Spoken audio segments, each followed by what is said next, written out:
BNYX has had a record year and likely produced countless songs on your playlist. If you're like me, you try and dissect what makes hit beats so good, and I want to show you how BNYX gets his beats so addictive. I uncovered some of the secrets that BNYX uses when producing, including melody creation, drum sequencing, sample selection, mixing, mastering, branding, and more, so you can learn from it and produce hit tracks too. So I'm going to start by opening up a new project. From my investigation, BNYX likes making beats in between 110 and 140 BPM. I'm going to jump somewhere in the middle at 130. So from my investigation, BNYX tends to only have a few melody layers, but those layers are very full and very prominent and they really stand out. Some examples are Slam, Flawless, or Hey. He tends to use lots of synths and plucks, so I'm going to open up Electra X. If you have any plugins with arpeggiators or presets with arpeggios, that's basically a cheat code.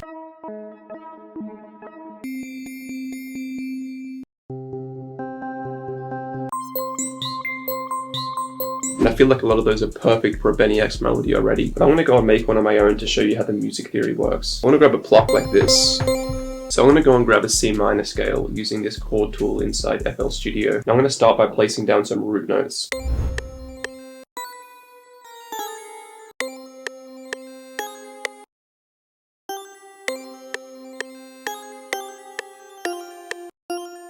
So if you want to learn from someone's sound and someone's melodies, it's very important to have a look at the chord progressions. From what I've seen from a lot of the BNYX melodies, he tends to start on the root note of the scale and then go up to the 4th, 5th, or 6th note in the scale. So I've done this here with these root notes.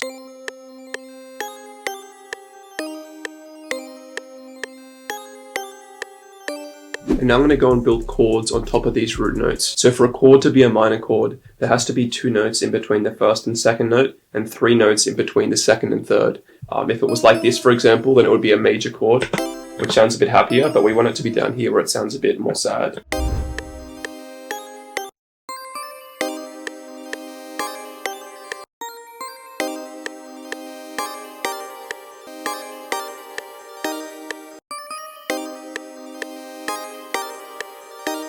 And if you're using a sequence or arpeggio, you don't just have to use it on one note. You can go and load it on top of a chord progression, which will sound like this.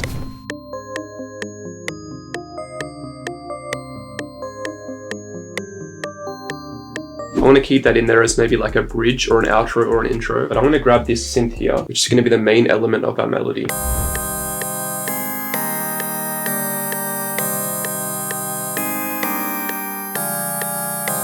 So I copied that melody on top of a bell, which is used a lot in BNYX type beats and melodies. I'm going to raise it up an octave, and I'm going to click Control A, which is an arpeggiator, and it's going to create a melody that sounds like this.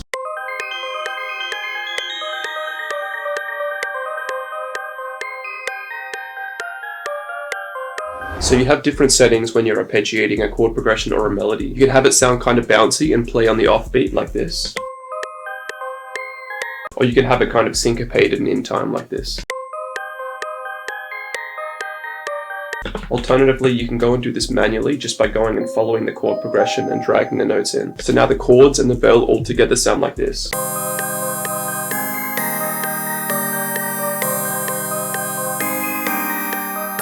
I have this pluck that's playing in the background. Now if you've watched BNYX break down any of his beats, sometimes you'll notice that he has a bass, like a synth bass, as well as having an actual 808. So I'm going to go and grab a bass, and they're usually incredibly fat like this one.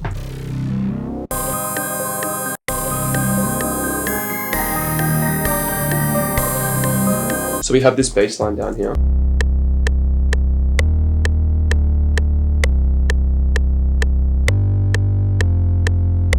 I'm not going to have all of these melody layers playing at the same time, they're going to be staggered, but all together this is what the melody sounds like.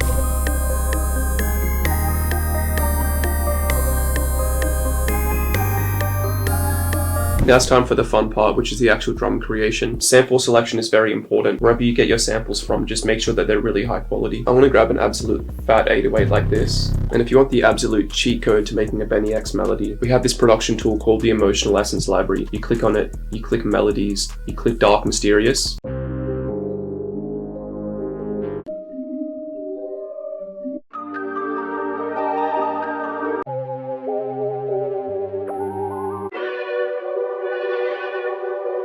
And all those would be perfect for a BNYX type beat. Let me go and drag in some drum samples. I'll grab this clap here.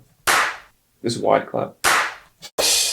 crash, a hi-hat, a different hi-hat, an open hi-hat, a punchy full kick like this, fat snare like this, and also a little bit of a lighter, smoother snare like this. Now I'm going to show you a lot of the drum sequencing secrets that BNYX uses when creating his drum beats. But first we're going to start with the kick. If you didn't know, the comma key is usually C5, so I'm going to click record up here. I'm going to click play. I'm just going to click this comma key and record a drum sequence.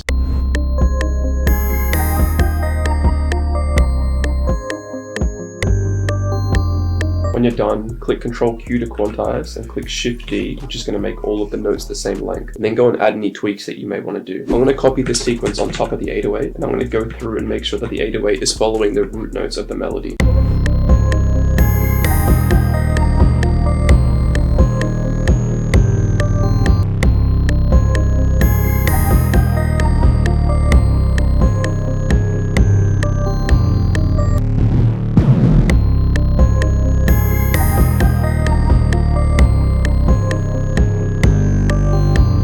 I'm going to do a little bit of a trick with the kick and the 808 here to make it bouncier. What I'm going to do is I'm going to make this 808 here muted. So what happens is when this 808 plays and it gets to this 808, it mutes the sound of the 808 and then it comes back in with the kick here, which gives it this cool effect.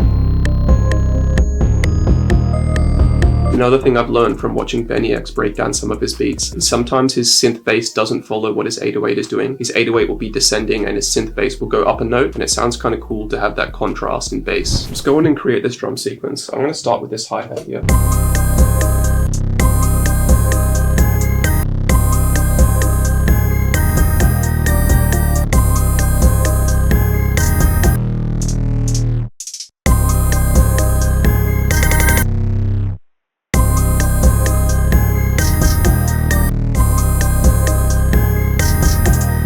So I have this hi-hat sequence here. There's a lot of kind of interesting random notes in here. We have these two fills here, these two rolls with the hi-hats. We have these triplets here. We have some notes going down in pitch. We have gaps in notes here. And all together it sounds like this.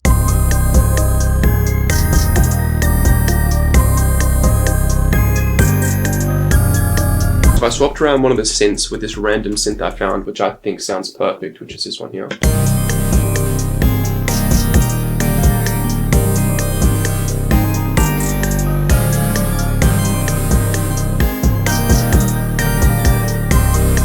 Then go and create the claps and the snares. I'm going to start off fairly simple.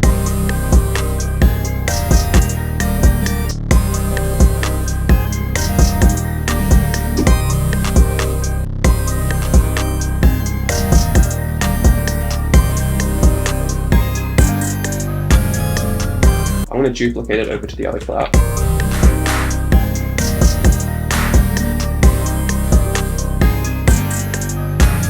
I'm going to add this crash. And with this more realistic sounding hi-hat, I'm going to go and add some kind of notes in the background.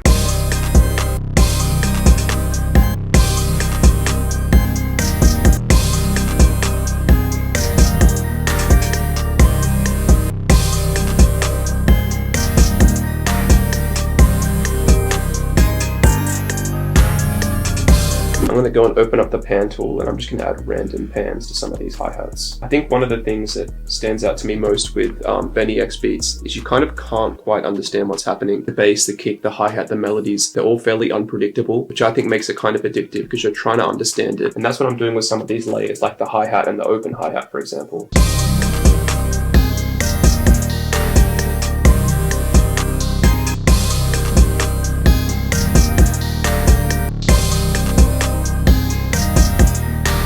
We have this snare here, and I'm actually going to go and hold Alt and move it slightly over to the side, so it's kind of out of time, but it sounds really good.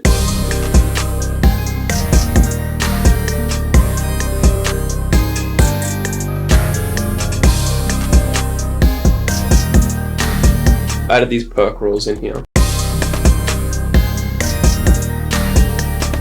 And just like that, all of the layers are done. I'm going to select all of them, go into the mixer, click on the first track and do Ctrl-Shift-L, which is going to send them all to the mixer track. I'm going to mix them all one by one, starting with the melodies. This is kind of like the main lead, this layer here, so I'm going to have this up a little bit louder. And I'm going to cut off some of the lows, just because we have a sub bass and an 808. As you can see, this is the bass in this frequency here. And I'm going to try and cut some of that out.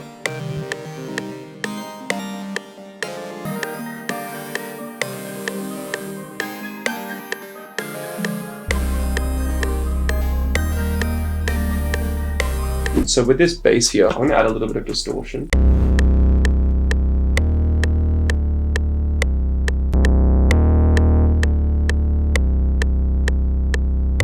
When I'm arranging this track, I'm going to add some automations to some of these melodies to add even more evolution. You may notice in a lot of BNYX beats, a lot of things change throughout the beat, and that's what makes it even more unpredictable. But for now, let's mix the drums.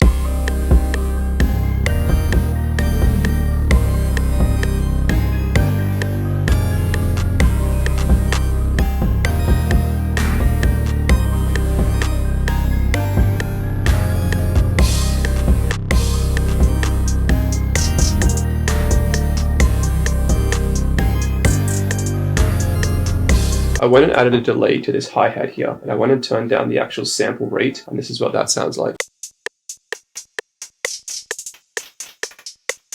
It kind of sounds like you're listening to one drum performance, and in the next room someone else is playing drums at the same time, but with slightly different notes, and I think that sounds really cool. I want to go and add a clipper like this.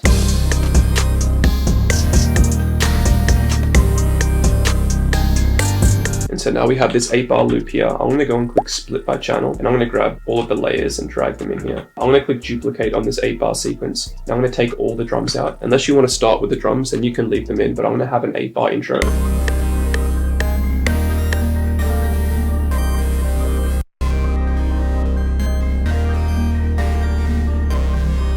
I'm going to go in this first Electra X here. I'm going to add a gross beat.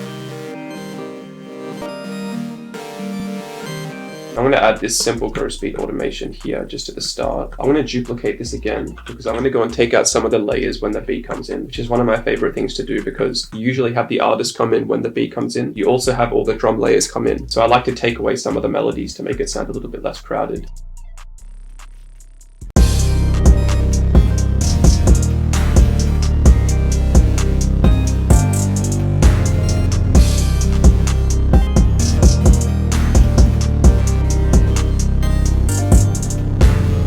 I'm going to go and add a little bit of an 808 fill at the end here. Now I'm going to do the same thing for the kick. So I'm going to click make unique. I'm going to add that triple kick at the end there.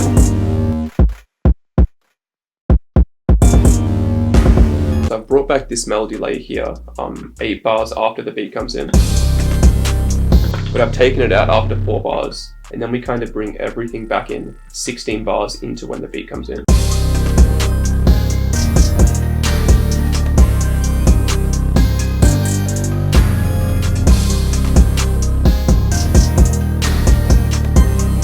I've added this half speed onto these chords. I'm going to make the volume 0. I'm going to click create automation clip. And I'm going to go and bring that in when that melody layer actually comes in, and then bring it out 8 bars later just to add even more evolution.